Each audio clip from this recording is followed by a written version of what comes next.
Hi, I'm Dana, and today's video is about hyperfocus because if it wasn't, there wouldn't be a video today. I've been googling hyperfocus all morning because it's something that I experience myself, and it's something that I anecdotally know other autistic people experience. I've had autistic friends and family members that have experienced it. And yet, when I try and research it, if it's coming up about autism, it's exclusively about hyperfocus in the way that it's very difficult for us to blank out sounds and to stop paying attention to things. We're sort of focused on everything all the time, which I definitely experience, but it's not what I'm talking about. What I'm talking about is what everyone seems to think is the ADHD version, which is when you're just incredibly focused on this one thing, maybe a task, maybe a challenge, you are focused on that one thing and that is the only thing that exists. It's not even technically an ADHD symptom, apparently. It's just not acknowledged as being anything anywhere, as far as I can tell. But it seems to be something that most neurodivergents experience. And I've been heavy in it the last few days, so I wanted to talk about it. For me, I have a few things that I can hyperfocus on, but I can't trigger it. I've seen a lot of people say online that they can trigger their hyperfocus to be productive, and it just comes on at random for me. And it tends to surround either music or TV shows. It's all well and good when I'm super hyper focused on creating music because that feels productive. It feels like it's a good thing to be doing. And I feel like I create better stuff while I'm in that hyper focused place. It's really fun. I'm being productive. I'm getting stuff done. I'm being creative. I feel like it feels like I unlock an extra place of creativity that I don't usually have access to, It feels like I'm having better ideas than I usually do. And everything just feels like it flows a lot easier and I can just do stuff and it's so easy and it's amazing. But I don't have any way to bring that on. So when I'm not stuck in hyperfocus, I don't make music really at all. That's why I make 10-second little TikTok jingles, because if I'm not in hyperfocus, I cannot get down a full 3-minute song. I'm getting down a 4-line little fun jingle. And that's difficult and invalidating, and it makes me think oh, well, I'm just not a real musician, which, I'm not. But that's not the point. But like I say, I also experience when it comes to shows, and that's where it becomes quite difficult, especially when I'm meant to be around people, because obviously there's the hyperfixation aspect of a TV show where I'm this is my favourite thing.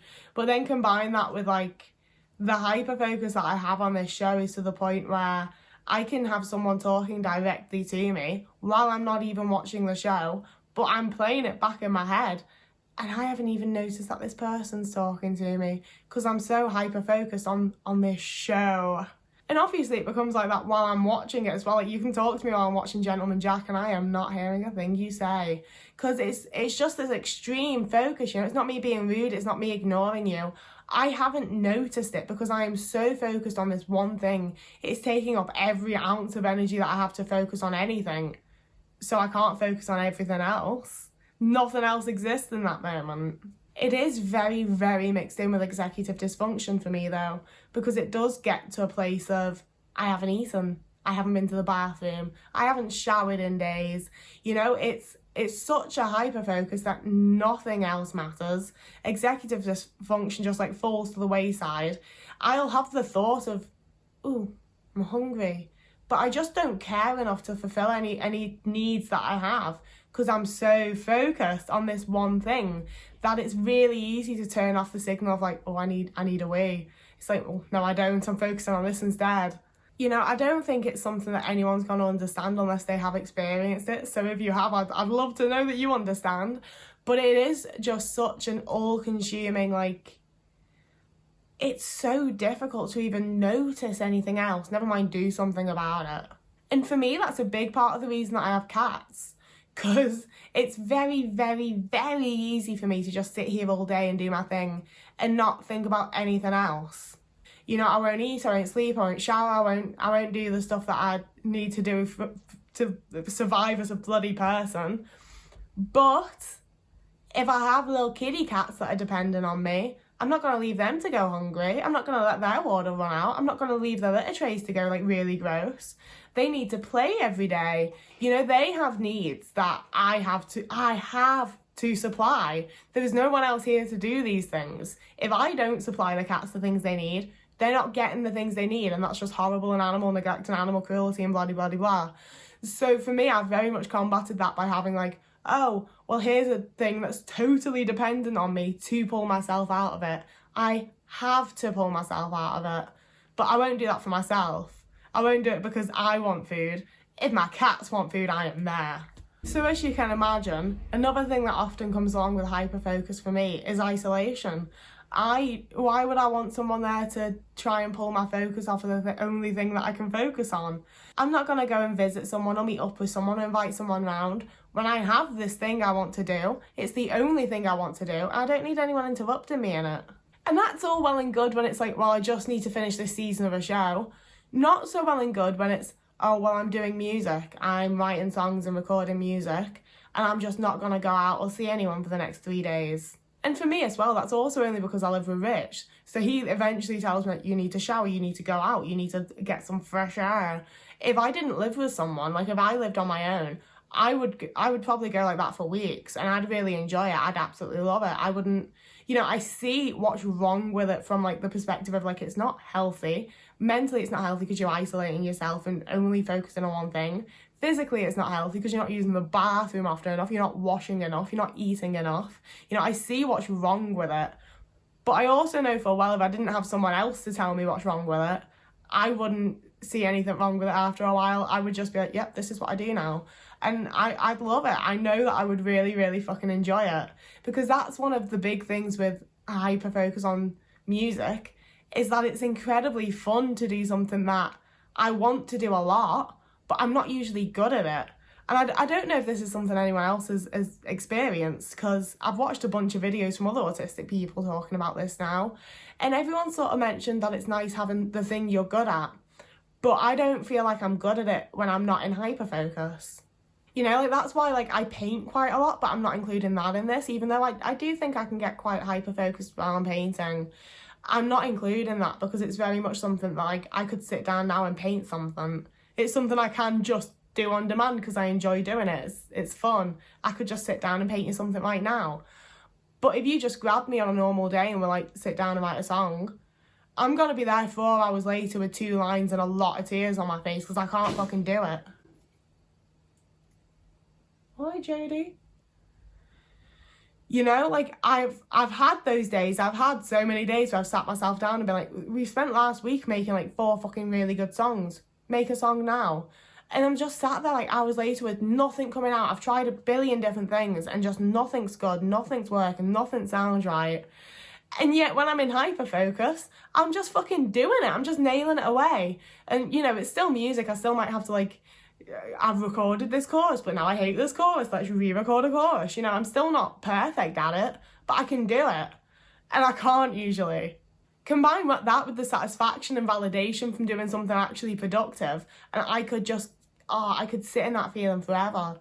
Like I say, if I didn't have people around me that do drag me out of it, I could absolutely just hyper-focus onto like one thing for weeks and just not see anyone, and I would so bloody enjoy it. I would love it. But it's not good. I think that's where quite a few of my struggles arise, honestly, is that there's lots and lots of things I know would make me really happy and would make me feel good, but I know that they wouldn't be done by me in a healthy way that would allow me to like have a prolonged feeling of positivity. It'd crash and burn really soon afterwards, or even during. But it's just hard a lot of the time. And, it feels so empty when you're out of it. When I've been pulled out of it, or when I've had to, like, pull myself out of it, or when it just gets broken for no apparent reason and suddenly the hyperfocus isn't there anymore, it's kind of devastating. Like, I kind of feel like I have to grieve the person that I was during the hyperfocus. I'm like, oh, she's gone. She was cool. I liked her. And gone now. And it really sucks. I feel like I lose a lot of worth and a lot of productivity, and like I'm not as good a person, which is silly because it's like, well, I haven't seen anyone, no one knows that I've been this magical better person and now I can go out and speak to people. But it's nice doing stuff. It's nice feeling like I'm doing things and being a valid part of society, even though I'm not. I'm literally like, isolating myself and making shit songs. But it's satisfying and validating to feel like you've done something. And the great thing about anything creative is that you've created something. So even though it is just my silly little songs, I've still made something, I've still created something. There's something there that wasn't there before. And that's cool. So yeah, the update in this video is basically that I'm experiencing a good bit of hyperfocus, feeling really good about myself, and I feel like it's gonna end really soon. I'm gonna crash and burn and be like, I hate everything I did anyway, and this was all pointless, and I've isolated myself, and and it's gonna be a total mess. But for now, I'm feeling really good, and I hope you are too. I'd love to hear your comments in the comments. I'd love to hear your opinions and thoughts and whatever else in the comments. If you've experienced this, I'd really love to hear about it. I'd love to hear how you experience it. And yeah, because I really haven't been able to find an awful lot online. And I've said before, I'm terrible at Googling things. I can never seem to find the stuff everyone else finds. So it might just be that I haven't found the stuff that I was actually looking for. But I'd love to hear your experiences and thoughts anyway. As always, there's links down below to like my other social media and to my Ko-fi if anyone wants to get me a coffee. And a gigantic thank you to the people that have. I thought that, like, you know, not to shit on you or myself, I thought like 2 people would get me a coffee, and I was like, that'll be fab, that'll be great. But there's been quite a few of you now, which is absolutely crazy and insane. And you've all left really nice notes for me, and it's a bit mad. Like, I really appreciate it, and it's super, super lovely of you. So I just wanted to say a little thank you. But I'm just like, also like, what are you doing? But mostly thank you. Yeah. So whoever you are and wherever you are, I don't know why I've gone into like a fucking Shrek stance. Whoever you are and wherever you are, I hope you're having a lovely morning, evening, day, afternoon, week, month, year. And I'll see you again in a couple of days.